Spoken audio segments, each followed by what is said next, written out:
Ray KD2YBP. Recently, my girlfriend's little magnetic charger for the back of her iPhone stopped working, and I was curious how they actually work.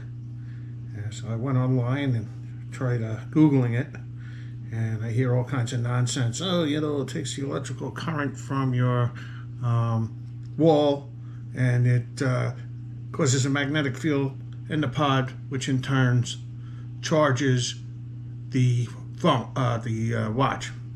I'm not buying into that because the power adapter that you plug into the wall converts the 120 volt or whatever your household current is, and it converts it down to 5 volts DC, plus, minus. And then you have two data in, data out contacts that have nothing to do with anything. So I'm assuming that either in here or in here there's some circuitry that causes the DC voltage to be converted to more than likely high frequency AC that oscillates back and forth, which causes a magnetic field that's moving. And through the inductance, which is having another coil above it, capturing that magnetic field that's going back and forth, that's what causes the charging. But we're going to take it apart and take a closer look. All right, my favorite go-to method of taking things apart is a knife and dig in. Thank you.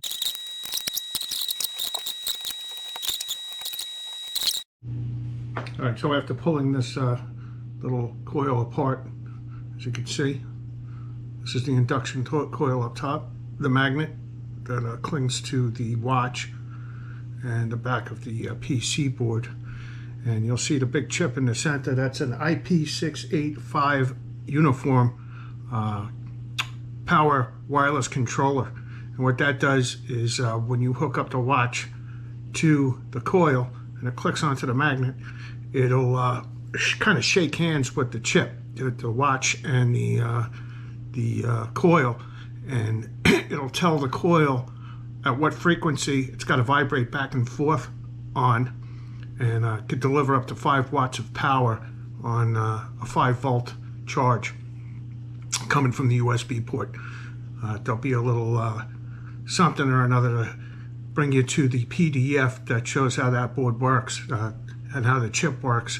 All the other components on the PC board are just basically to integrate that controller with the power supply and the coil. So, all right, there's a little bit more to it than it just taking power from the wall and putting it to the coil and using an electric field to charge the phone.